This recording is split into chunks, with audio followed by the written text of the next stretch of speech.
The 4D Doodler. Do you believe, Professor Gould, that this four-dimensional plane contains life, intelligent life?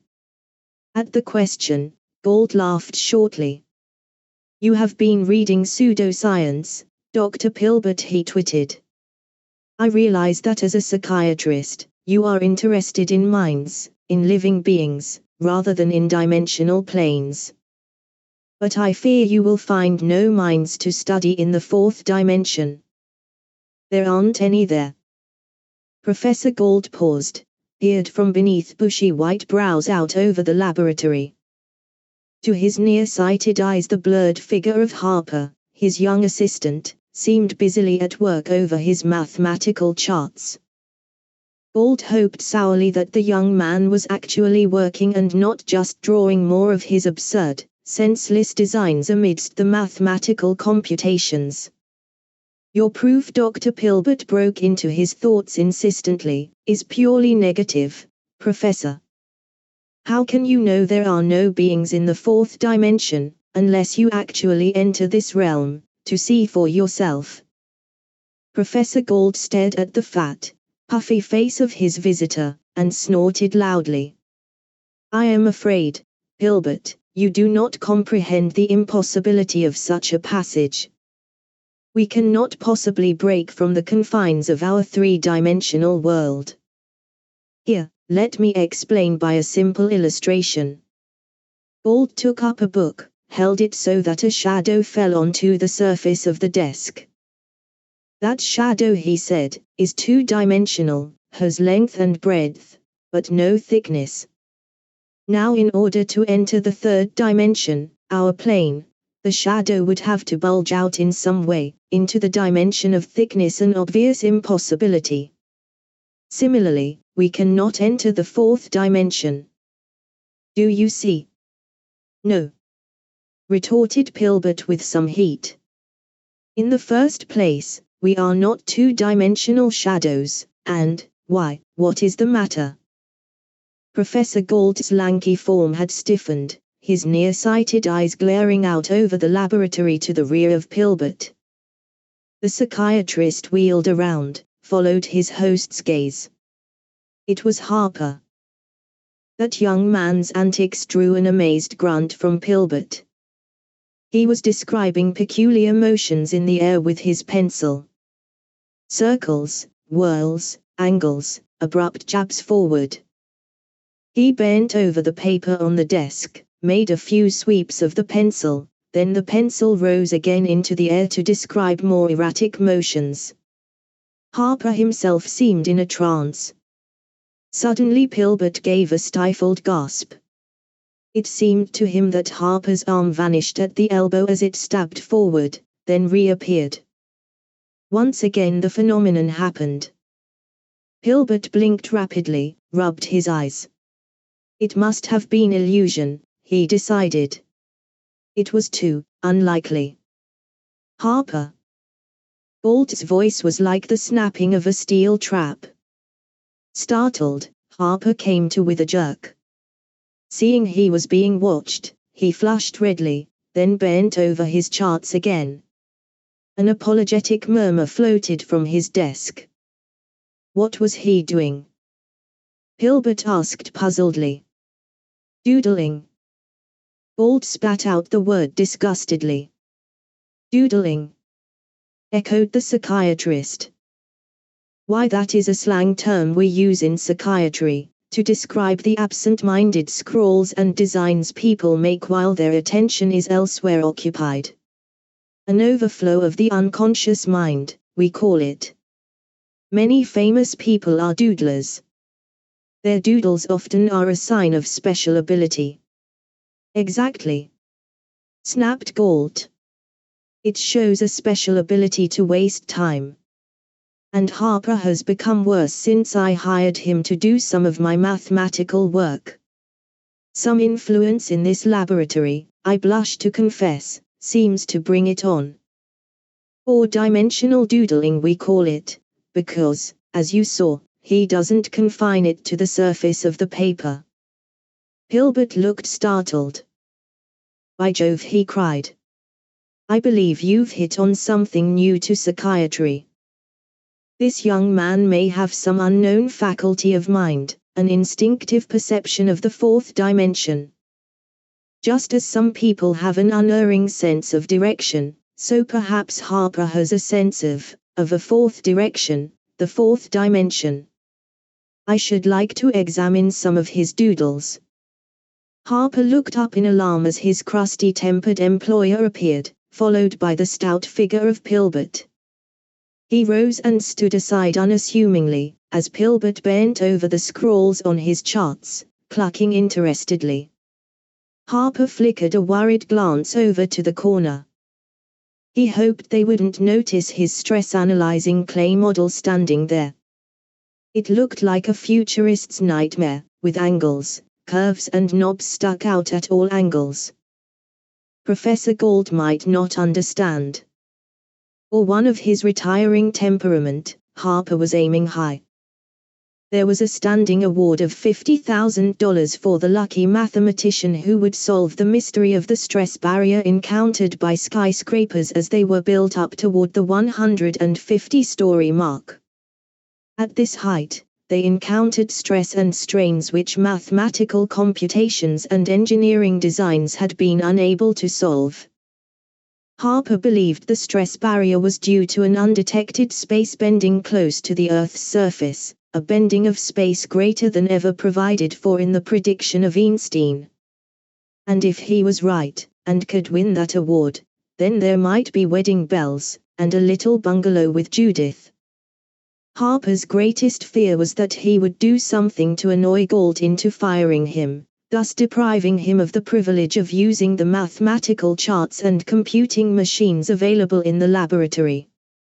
Right now, he hoped Gault wouldn't notice that statue in the corner. What's that? Harper's heart leaped. The professor was glaring at the statue, as though it were something the cat brought in. Pilbert looked up from examination of the doodles and followed Gault over to the futuristic statuary. As Gault made strangled noises, Pilbert stared interestedly.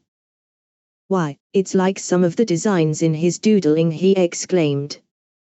"And made with some of my best modeling clay for reproducing geometric solids," rasped Gault. He wheeled upon Harper. "Get that thing out of here. I won't stand for such rot in this laboratory. Throw it into the hole for the janitor." "Yes, sir," said Harper, gulping. He took hold of the statue, pulled at it. It won't budge," he exclaimed amazedly. Won't move. It's not heavy, is it?"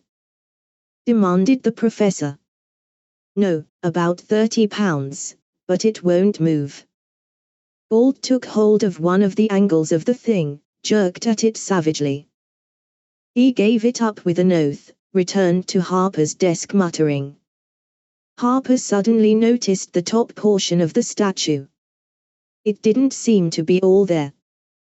He was positive there had been another section on top, shooting off at an angle, representing a problem in tangential stress. What had happened to that top section? He would figure that out later, when the occasion was more propitious. Right now, he realized that only the presence of Dr. Pilbert prevented Gault from firing him. He cast an apprehensive glance toward his employer. With trepidation, he saw Gault reach for something projecting from behind a bench. Gault pulled it out, held it dangling before him. A strangled exclamation of wrath came from him. His long nose pointed accusingly toward Harper, like a finger pointing out a criminal. "I was afraid of that," he grated. Cutting paper dolls. Gault was holding up a large paper cutout of a human figure, a long, rangy man. "This is the last straw," Gault went on, his voice rising. "I have stood enough." It wasn't me," Sir Harper cried quickly, with visions of his job and $50,000 vanishing. "It was your 10-year-old nephew, Rudolph, when he was here yesterday. He cut it out, said it looked like his uncle. Harper stopped as Gould seemed about to explode. Then the mathematician subsided, a malicious expression crept over his face. He said.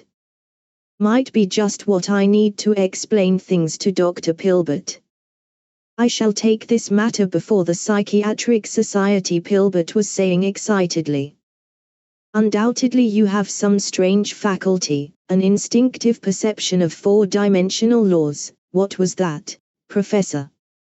I said if you will step over to this desk I will explain to you in elementary terms, very elementary and easy to understand, why you will never be able to study four-dimensional beings, if any exist.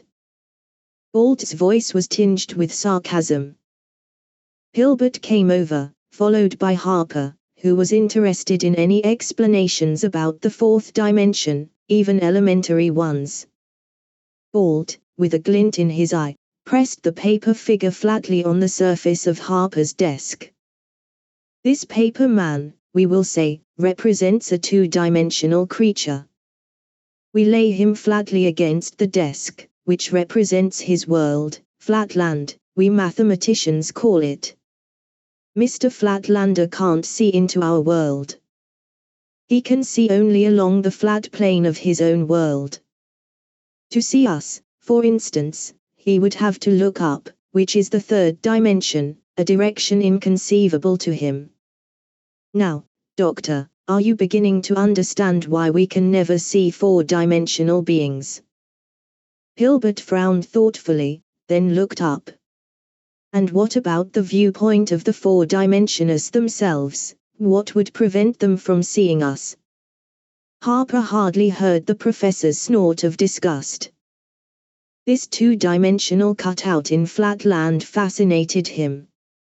An idea occurred to him.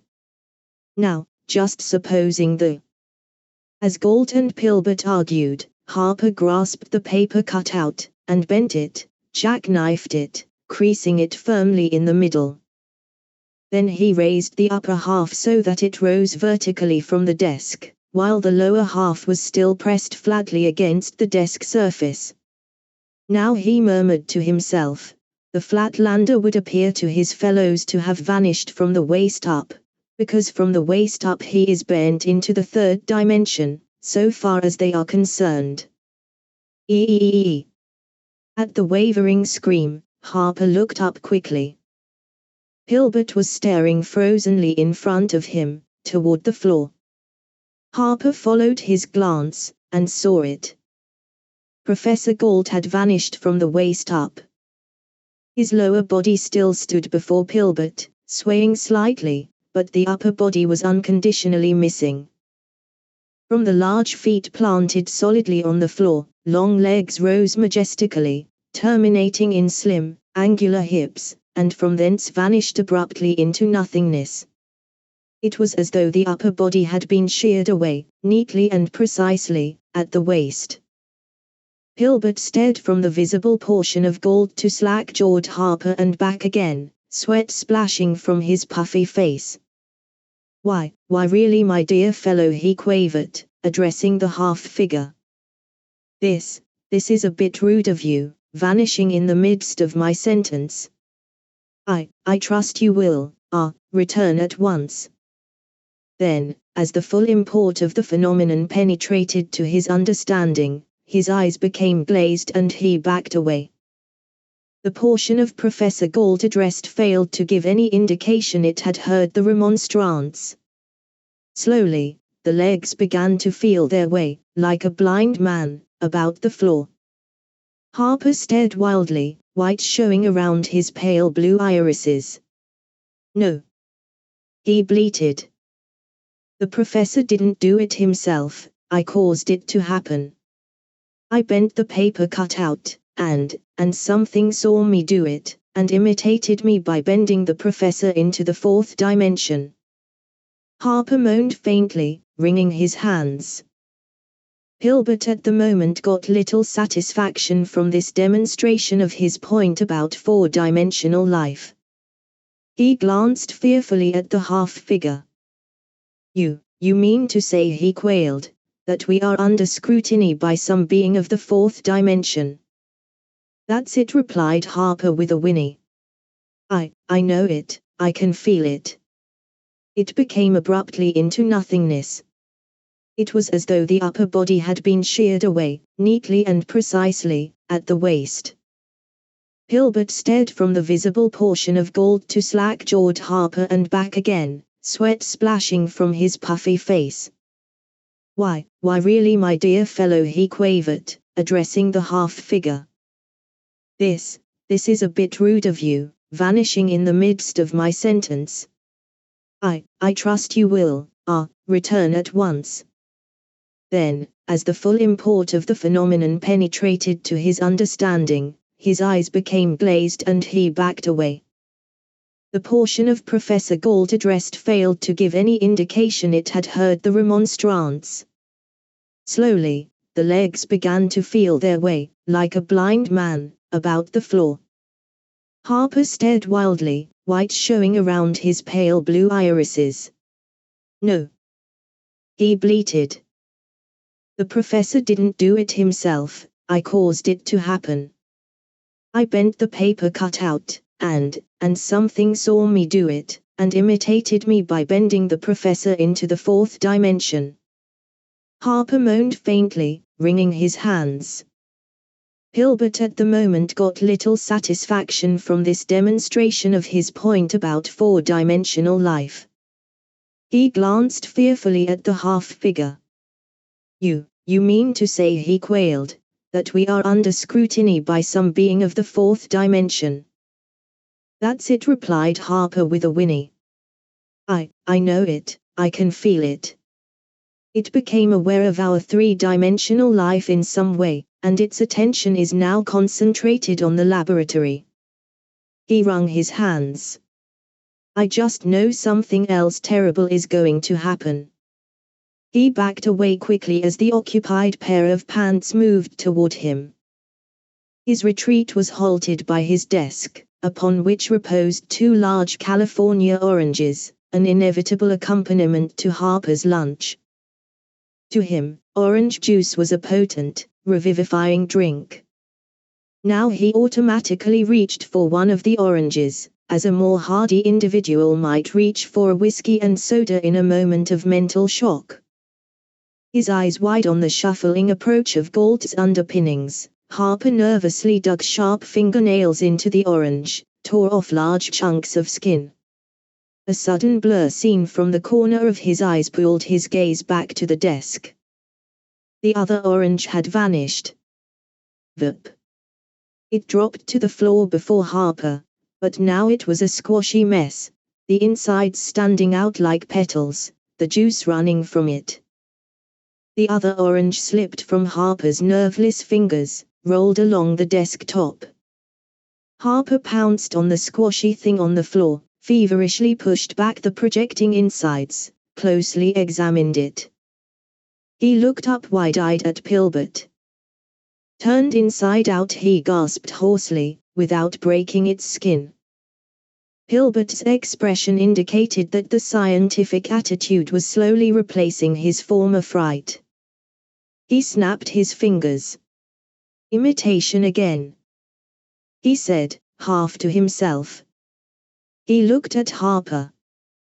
"When you bent the paper figure, this fourth-dimensional entity imitated your action by bending the professor. Now, as you started to peel the orange, your action was again imitated, in a four-dimensional manner, by this entity turning the other orange inside out." His voice dropped, as he muttered, "Imitativeness, the mark of a mind of low evolutionary order, or of..." His words faded off, his expression thoughtful. More white showed around Harper's eyes. You mean I am being specially watched by this being, that it imitates everything I do?" "That's it," clipped Pilbert.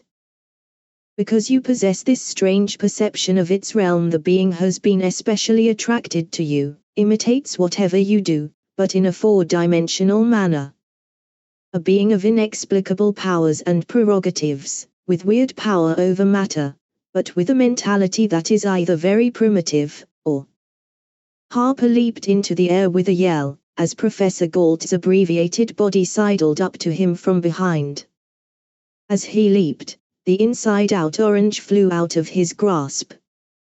"I just know," he quavered, "that Professor Galt wants me to do something, is probably barking orders at me from that other dimension. Oh dear, I've dropped the orange on the professor's, where his stomach should be." The squashy orange had landed on the area of Galt that was the line of demarcation between his visible and invisible portions, the area that his stomach would occupy normally.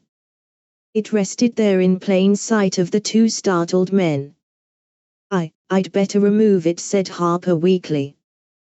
He moved with a dreadful compulsion toward the swaying half-figure, one slender hand extended tremblingly toward the inverted orange.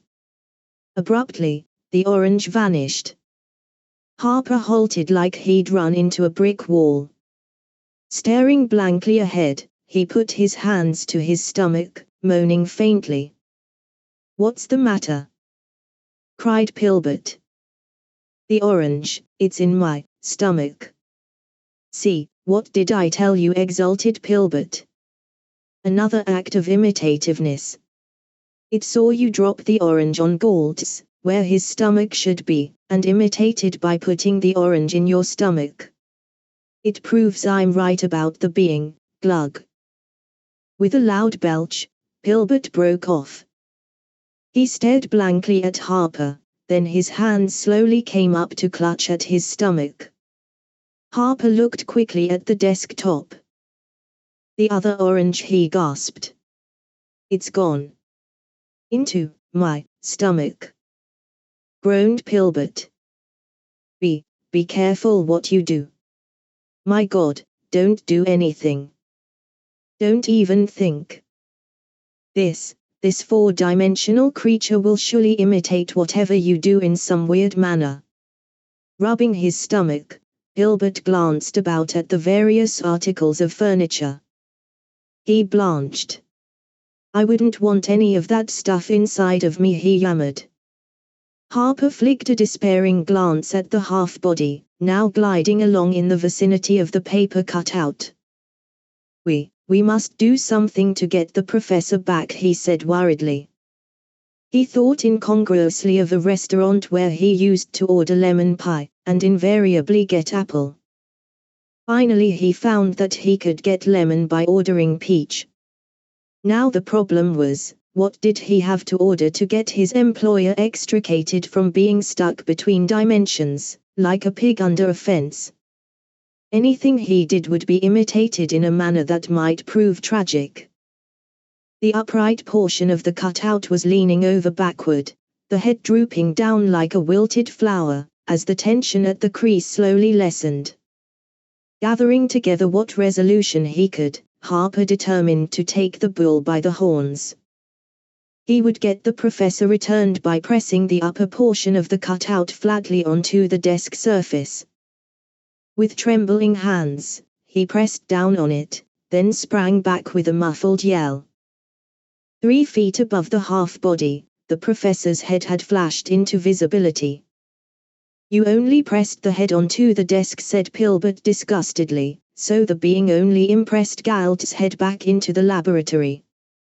Now press down the rest of the body." The professor's head, suspended above the body, glared about, affixed Harper with a smoldering glance. The mouth moved rapidly, but no words came. "Professor, I can't hear you," whimpered Harper. "Your lungs and vocal cords are in the other dimension. Here, I'll have you completely returned." He reached a hand toward the cutout, the torso of which still bulged upward from the desk. Galt's head wagged in vigorous negation of Harper's contemplated act. His mouth moved in what, if audible, would have been clipped, burning accents. Harper drew back his hand as if he had touched a red-hot poker. "The professor doesn't want me to touch the cutout," he said helplessly. Galt's head hovered over the cutout like a gaunt moon. It swooped down toward the paper figure, seemed to be studying its position on the desk closely. Pilbert watched him for a sign of his intentions or wishes. Harper wandered distractedly over toward the high wall bench. He had it. He would distract the attention of the entity from Gould by making another cutout. He would then experiment with that second one, without endangering Gould. He'd be careful not to make this one thin and tall, so as not to resemble the professor in outline. Perhaps with it, he could trick the entity into releasing the missing part of Gould's body. He scraped in the bench drawer for the scissors, and started to shear through a large stiff piece of paper. A moment later he looked up as Pilbert walked over. "Gould has some reason for not wanting his silhouette touched," he said. "Can't quite make out his lip movements, but he seems afraid some permanent mark may be left on him by his return. He wants time to figure out why." "What are you doing?" "I've made another cutout for experiment," explained Harper. "And this one doesn't look like the professor, isn't tall and thin. See?" He lifted the second cutout from the flat surface of the bench, held it suspended before him. "This one is short and fat." Harper halted abruptly, the breath whooshing from his lungs. There was no use talking to thin air. Pilbert had been whisked into nothingness. Where the portly figure of the eminent psychiatrist had stood was now nothing, not even a half man. Too late, Harper realized that when he had lifted the paper figure from the surface of the bench, the entity had imitated him by lifting Pilbert into the fourth dimension. Belatedly, he knew that the cutout which he held dangling resembled Pilbert in outline. Harper dashed back and forth in little rushes, carrying the paper figure. He dared not put it down, for fear of seeing some segment of Pilbert flash back. He did not know what to do with it. Finally he compromised by suspending it to a low-hanging chandelier, where it dangled swaying in the slight air currents. Gould was watching his assistant's antics with a bleak expression that changed to sardonic satisfaction as he realized Pilbert was in a predicament like his, only more so. Abruptly he frowned, staring ahead, and Harper guessed that Pilbert had located Gould's torso in the other realm, was nudging him to indicate the fact. Suddenly Harper knew that he himself must enter this fourth-dimensional realm.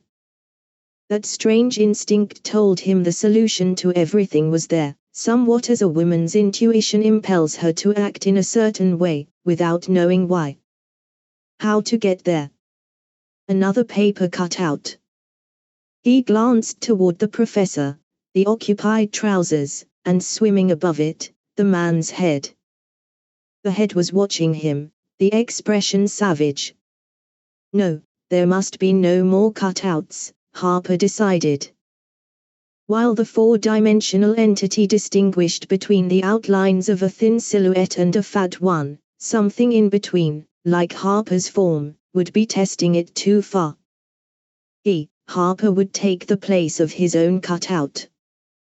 Gould's head reared up, glared fixedly at his assistant as the young man swung his legs onto the desk, then lay down flat. A moment he lay there, in flat land, then leaped to his feet. It was as though he had leaped into a different world. He was no longer in the laboratory. He wasn't on any floor at all, as far as he could make out. His feet rested on nothing, and yet there was some sort of tension under him, like the surface tension of water. He suddenly knew it, standing on a segment of warped space. There was a spatial strain here that acted as a solid beneath him. Harper looked up, that is, overhead. There was nothing there but vast stretches of emptiness, at first. Then he saw that this emptiness was lined and laced with filmy striations, like cellophane. They bore a strange resemblance to his doodlings, as though that strange faculty of his enabled him to somehow perceive this place of the fourth dimension. and instinctively Harper knew that these lacings were the boundaries of a vast enclosure, a four-dimensional enclosure, the walls of which consisted of joined and meshed space warps. Abruptly he became aware of movement. He became aware of solidity there above him. And the solidity was in motion. Harper knew he was gazing upon a being of the fourth dimension, doubtless the entity that had caused the phenomena in the laboratory, which had snatched him into the fourth dimension, and was even now observing him with its four-dimensional sight. There was a shape above him that strained his eyes, gave hint of form just beyond his comprehension. Harper hardly noticed that Pilbert was beside him, shaking him. He had suddenly grasped a fundamental law of spatial stresses, and he whipped out a pad and pencil, began scribbling down the mathematical formula of these laws. He began to see now why skyscrapers encountered the stress barrier at a certain height. He understood it just as a person of innate musical ability, hearing music for the first time, would understand the laws of that music. "Look out, it's moving, descending." Pilbert was yelling into his ear. "It is about to act. Became active the moment you got here. How did you induce it to bring you here?" "Huh?" Harper looked up from his scribbling. "Oh." Harper explained quickly how he had induced the being to act on himself. "That's it!" cried Pilbert hoarsely. "You switched the pattern of imitation on it, tricked it into bringing you here. That's what made it angry." "Angry?" Harper almost dropped his pad, clutched at Pilbert as there was a sudden upheaval of the invisible tension surface on which they stood. A violent shake sprawled them on the ground, and now Harper saw the torso of Gould, a few feet away, apparently hovering above the surface. "Yes, angry." Pilbert was pale. "As long as you merely gave it something to imitate, it was pacified. But now it recognizes opposition, an effort to outwit it due to your switching the pattern of imitation. Its condition is dangerous, it's bound to react violently. We have to get out of here. You must know some way." Harper again scribbled some figures on his pad. "As soon as I've worked out this formula." Pilbert shook him frantically. "Can't you understand? This creature is a mental patient of a violent type. We are in a fourth-dimensional insane asylum." Pilbert gazed upward fearfully at a descending mass. "The pattern of its action fits perfectly," he went on. "Some violent type of insanity, combined with delusions of grandeur. Any slightest opposition will cause a spasm of fury. It recognizes such opposition in the way you tricked it into bringing you here. At first I thought it was a primitive mentality, but now I know it is a highly evolved, but insane creature, thinks it's Napoleon, wants to conquer the three-dimensional plane which its attention has been attracted to in some way." Harper looked up in surprise. "Does it know about Napoleon?" "Of course not, you fool!" screamed Pilbert. "It has the Napoleonic complex, identifies itself with some great conqueror of its own realm. And now it's on the rampage. We have to get out of here." He clutched at Harper as another upheaval of the surface threw them down. Rising, Harper put away his pad. His calculations were complete. He could now show engineers how to build high buildings, taking advantage of space stress instead of trying to fight the stress. For the first time, the danger of their position seemed to penetrate to his consciousness. He looked about, and his eyes rested on a strange familiar projection rising from the invisible floor a few feet away. It was the section of his clay statue that had vanished because its peculiar shape had somehow caused it to be warped into the fourth dimension. Why hadn't he been able to move it? Professor Gould moved about freely. He and Pilbert went over to it, tried to move it. A slight filmy webwork around the projection caught Harper's eye. Now he knew, the being had somehow affixed it to the spot as a landmark, so it could locate the laboratory. It must have been this projection that had first attracted the being's attention to the three-dimensional world, since, ordinarily, it would never have noticed the presence of three-dimensional life, any more than humans would notice the presence of two-dimensional life if such existed. Harper looked up at a bleat from Pilbert. Above them was a sudden furious play of lights and shades. Vast masses seemed shifting in crazy juxtapositions, now descending rapidly toward them. Quick, Harper, now fully aroused, gasped to Pilbert.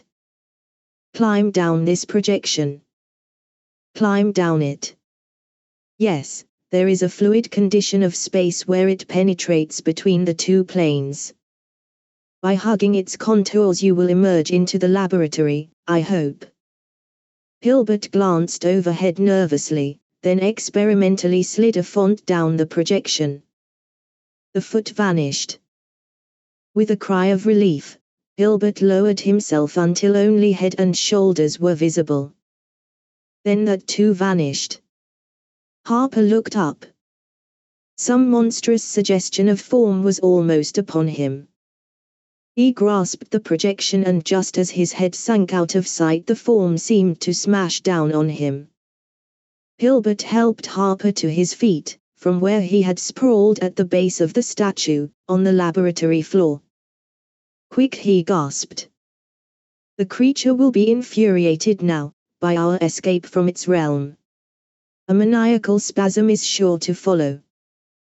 We must get Gold back in some way, then leave the laboratory. Even as they dashed over toward the abbreviated form of Gold, the laboratory shook. Invisible strains seemed to be bulging the walls inward. Harper rushed to the desk upon which still reposed the cutout, the section between neck and waist still arched off the surface. As Harper reached toward the cutout to press it flat, Gold's eyes widened, his mouth opened in a soundless shout of opposition. Harper hesitated. Never mind him, yammered Pilbert. Press the figure flat. Harper pressed it flat.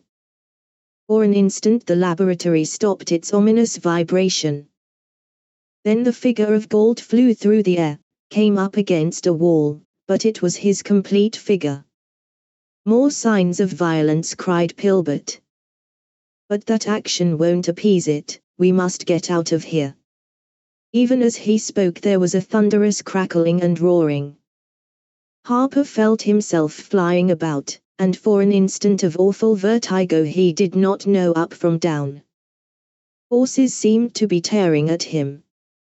He felt as though he were a piece of iron being attracted simultaneously in several directions by powerful electromagnets.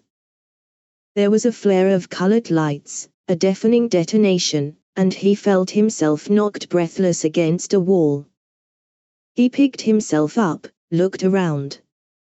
On one side of him was the familiar south wall of the laboratory. To the north, east and west was open air. He was standing on a section of laboratory flooring that jutted out over empty space from the wall. His desk was a few feet away, right at the edge of the jutting floor. Gold and Pilbert were picking themselves up to one side of the desk. The pair looked over the edge of the floor, then recoiled, frenziedly hugging the flooring under them. Harper crawled over, looked over the edge, quickly backed away. Several hundred feet below, the traffic of the city roared. Gold went over to the door in the one wall, opened it, then stepped back quickly, his face pale. The laboratory has been turned inside out. He shouted. We are on the outside. We must get away from here, squalled Pilbert. Another spasm of the creature will precipitate us into the street. Gold forgot his apprehensions long enough to freeze Harper with a glance. This is all you're doing, he bawled. You with your absurd doodling, which attracted the attention of some being of the fourth dimension. In his anger, he overlooked the fact that he was contradicting his formerly held opinion. The laboratory wrecked, he continued, and that isn't all. He stalked up to the cringing Harper, thrust his face toward him. Do you know, he yelled, why I didn't want to be returned hastily, why I didn't want you to bring me back by flattening out the paper cutout. You dolt, did you ever try to get a crease out of a piece of paper? I don't understand, murmured Harper. That paper doll was creased, wasn't it? Shouted Galt. Once a piece of paper is creased, he resumed heatedly, it can't be perfectly flattened out again. At the crease a thin cross-section continues to bulge, into the third dimension in the case of that paper cutout. Into the fourth dimension in my case. I'm creased too, at the line where I was bent into the fourth dimension. Surely you aren't blind. Harper staggered back as he saw it, a thin, horizontal line of light shining through Galt's body, across his waistline, through clothes and all. I shall have to go through life this way, Galt snarled, due to your imbecilic doodling, you're meddling with what you don't understand. Go about constantly with a slit of daylight showing through me. You're fired. Gentleman, cried Pilbert. The entity, we must get away. Another spasm will surely follow. Harper didn't think so. A few feet away he had noticed something, his statue lying on its side. It was all there, including the portion that had been in the fourth dimension. The entity's landmark was gone. Harper didn't believe it would locate this particular area of the third dimension again. The scream of a fire siren rose up to them. As a ladder scraped over the projecting floor, Harper fondly felt the pad in his pocket with the formula on it. He wasn't worried now about having been fired. He was seeing visions of a small cottage with Judith. Of course, he would have to be careful in the future with his doodling. He could not again risk attracting the attention of some four-dimensional being, not with Judith to think about.